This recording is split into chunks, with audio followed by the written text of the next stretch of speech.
السلام علیکم ورحمۃ اللہ وبرکاتہ ناظرین، آپ تمام کا استقبال ہے۔ کیا آپ جانتے ہیں سیریز کے ایک اور ویڈیو میں؟ ناظرین، اس سیریز میں اب تک ہم نے جانا جانوروں کے بارے میں، سمندر کے بارے میں، انسانوں کی بے وقوفی کے بارے میں، اللہ کی قدرت کے بارے میں اور بھی دیگر چیزوں کے بارے میں ہم نے اس سیریز میں بات کی، لیکن آج ہم جانیں گے خود ہمارے بارے میں۔ یعنی آج ہم انسانوں کے متعلق 5 ایسے فیکٹس آپ کو بتائیں گے جو شاید آپ نے ابھی تک نہیں سنے ہوں گے۔ اگر یہ معلومات آپ کے علم میں پہلے سے تھی تو خراج تحسین پیش کرتے ہیں آپ کے علم پر۔ اگر یہ معلومات آپ نے نہیں سنی تھی تو ان معلومات کو آپ تک پہنچانے پر ایک لائک ابھی سے ضرور کر دیں۔ تو ناظرین، چلیے کرتے ہیں ویڈیو کا آغاز۔ میں ہوں محمد انور خان بن احمد خان حسن سے، آپ دیکھ رہے ہیں اہل دل ویڈیو ورلڈ۔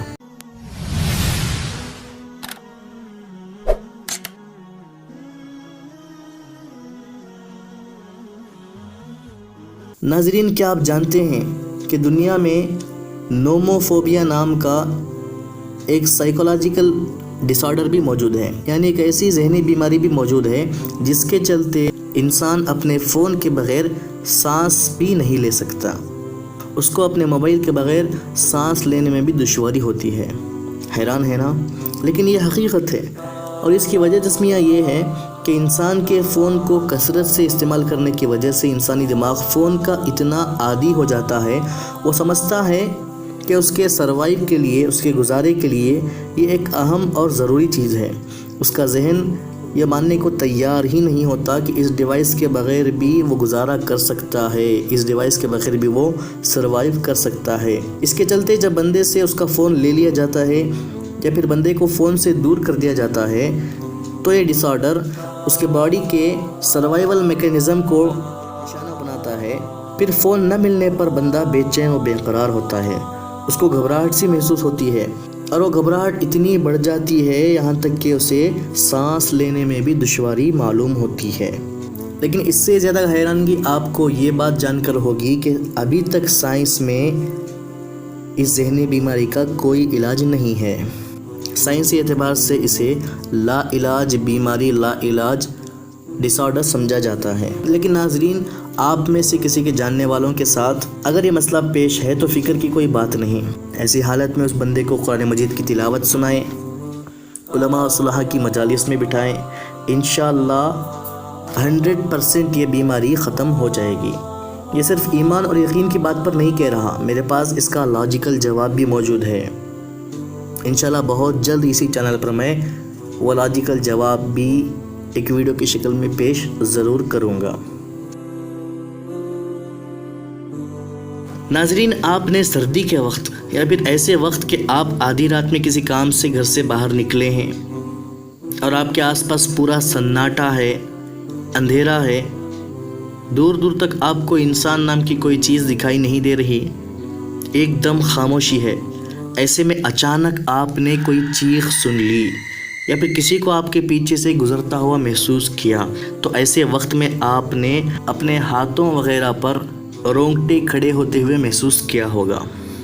لیکن ناظرین، کیا آپ جانتے ہیں کہ ایسا کیوں ہوتا ہے؟ یعنی رونگٹے کیوں کھڑے ہوتے ہیں؟ اس کے لیے آپ کو یہ جاننا ہوگا کہ رونگٹے کب کب کھڑے ہوتے ہیں۔ رونگٹے صرف 2 صورتوں میں کھڑے ہوتے ہیں، ایک جب دبا کے سردی لگے، 2 جب دبا کے ڈر لگے۔ یہ صرف انسانوں کے ساتھ نہیں بلکہ ان کے جانوروں کے ساتھ بھی ہوتا ہے، خصوصاً ایسے جانوروں کے ساتھ جن کے بدن پر اللہ نے موٹے موٹے بال پیدا کیے ہیں۔ سردی کے وقت جب ٹھنڈ لگتی ہے تو اللہ نے جن جانوروں کے بدن پر موٹے موٹے کثرت سے بال پیدا کیے ہیں وہ سردی سے اپنے بدن کو بچانے کے لیے کھڑے ہو کر ایک کمبل کا کام کرتے ہیں۔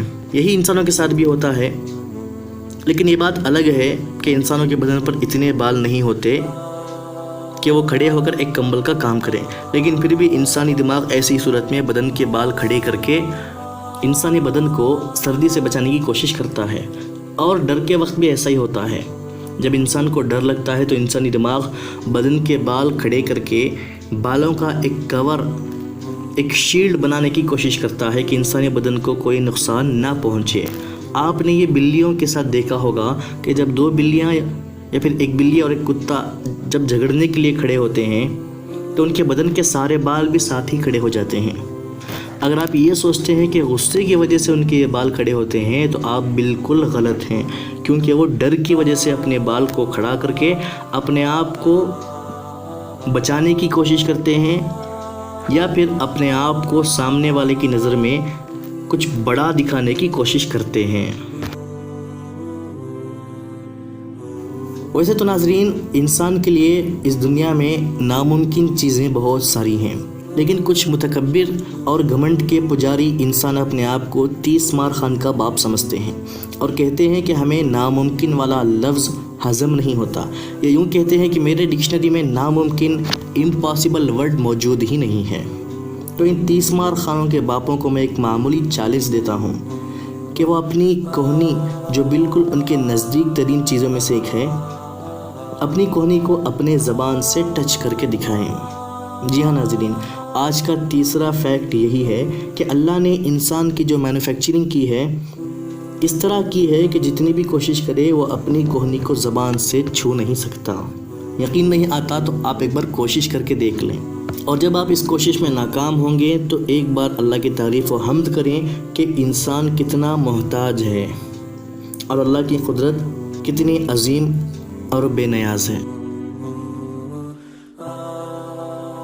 ناممکن چیزوں کی باتیں ہو رہی ہیں تو آج کا چوتھا فیکٹ بھی اسی سے متعلق ہے کہ انسان جتنی بھی کوشش کر لے، چھینکتے وقت وہ اپنی آنکھیں کھلی نہیں رکھ سکتا، کیونکہ اس وقت جب انسان چھینکتا ہے تو اللہ کے حکم سے انسان کے بدن میں وائبریشن جیسی کوئی چیز پیدا ہو جاتی ہے، اور انسان چھینکنے والی حالت میں 1 سیکنڈ سے زیادہ ٹھہر بھی نہیں سکتا۔ اسی لیے آقا مدنی صلی اللہ علیہ وسلم نے ہمیں یہ سکھایا کہ جب ہم چھینکیں تو چھینک سے فارغ ہونے کے بعد ایک بار الحمدللہ ضرور کہیں، اور چھینکنے والے کو دیکھنے والا جو بندہ ہوتا ہے وہ یرحمک اللہ کہیں کہ اللہ تجھ پر رحم کرے اور تجھے اس کنڈیشن سے باہر نکالے۔ اسی وجہ سے ایسے ضعیف اور بوڑھے لوگ جن کے ہڈیوں کا گد بہت کمزور ہو گیا ہو، یا ایسے نوجوان جنہوں نے غلط کاموں سے اپنا جوہر ضائع کر کے اپنے ہڈیوں کے گد کو کمزور کر لیا ہو اور بڑھاپے سے پہلے ہی اپنے اندر بڑھاپے والی حالت پیدا کر لی ہو، ان سے پوچھیں گے تو آپ کو پتہ چلے گا کہ چھینکنے کے بعد کچھ لمحوں کے لیے ان کے کچھ ہڈیوں میں درد سا محسوس ہوتا ہے۔ ناظرین، ویسے تو فیکٹ یہ ہے کہ انسان صرف خوشی میں ہنستا ہے، صرف خوشی کے موقع پر ہی انسان ہنستا اور مسکراتا ہے۔ غم اور درد میں تو شاید وہی لوگ مسکراتے اور ہنستے ہوں گے جن کا دماغ بالکل معاف ہو چکا ہو۔ ویسے زیادہ ہنسنا بھی انسانی دل کو مردہ کر دیتا ہے، لیکن زیادہ ہنسنا انسان کی زندگی کے لیے بھی خطرناک ہے، یا پھر زیادہ ہنسنا انسان کے لیے درد دہ یا پھر تکلیف دہ بھی آپ کہہ سکتے ہیں۔ اگر آپ کو یقین نہیں آتا تو جن لوگوں کو گدگدی ہوتی ہے آپ انہیں حد سے زیادہ گدگدی کر کے دیکھیں تو آپ کو پتہ چلے گا کہ چاہے وہ مسکرا ہی کیوں نہ رہے ہو، ہنس ہی کیوں نہ رہے ہو، لیکن ہوتے تو وہ ایک درد اور تکلیف ہی میں ہیں۔ تو ناظرین، کیا آپ جانتے ہیں کہ اسی کو مد نظر رکھتے ہوئے 202 اور 206 AD کے درمیان چائنا میں لوگوں سے راز اور سچ اگلوانے کے لیے انہیں ہنسایا جاتا تھا۔ دراصل ان کے ہاتھوں اور پیروں کو مضبوط زنجیروں سے باندھ کر انہیں گدگدی کی جاتی تھی، اتنی گدگدی کی جاتی تھی کہ لوگ تھک ہار کر جب ہنسی اور گدگدی ان کے برداشت سے باہر ہو جاتی تو وہ سچ بول دیتے اور راز بھی اگل دیتے۔ اس پورے کارروائی کو چائنیز ٹکلنگ ٹارچر کا نام دیا گیا تھا۔ لیکن ان جاسوسوں میں بھی جن سے وہ راز اگلوانا چاہتے تھے کچھ ایسے جاسوس موجود تھے جو اپنے ملک یا اپنی جماعت سے اتنے وفادار تھے کہ ایسی حالت میں بھی وہ سچ نہیں بولتے تھے۔ پھر جب انہیں اور زیادہ گدگدی سے ٹارچر کیا جاتا تو وہ لوگ برداشت نہ کرتے ہوئے ہنسی کی وجہ سے مر جایا کرتے تھے۔ جب اس طرح کی اموات کثرت سے ہونے لگی تو مجبوراً اس چائنیز ٹکلنگ ٹارچر کو بند کرنا پڑا۔